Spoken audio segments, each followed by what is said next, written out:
खादिम से कहा जरा मेरे बेटे अली अकबर को बुला ला। तवज्जो,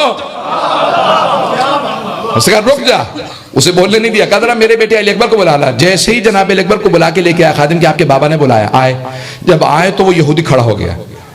कहा कि ये कौन है? कहा है नहीं शबी मेरे जद रसूल खुदा के। कहा कि मैं ताज्जुब करता हूं, जिसको ख्वाब में देखा था वो बुजुर्ग थे, ये जवान है, शक्ल वही है। वो बुजुर्ग थे, ये जवान है कौन?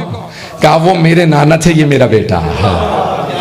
अब वो रोने लगा। कहा ख्वाब मेरा सच्चा है, मैं आप पे ईमान लेके आया। कहा कि जा अली अकबर, अजान गिरामी तफसील का वक्त नहीं है। कौन है जनाब अली अकबर? मुअर्रिखीन ने लिखा है इतने सखी थे अरबों में, अगर कोई चाहता था ना कि घर में कोई खाने के लिए आए तो अपने सहन में कुछ आग जला देते थे। आग जला देते थे कि कोई भी आए दस्तक दे, खाना मांग ले। जनाब तो ये मेहमान जो मुसाफिर होता था वो दस्तक देता था, खाना मांग लेता।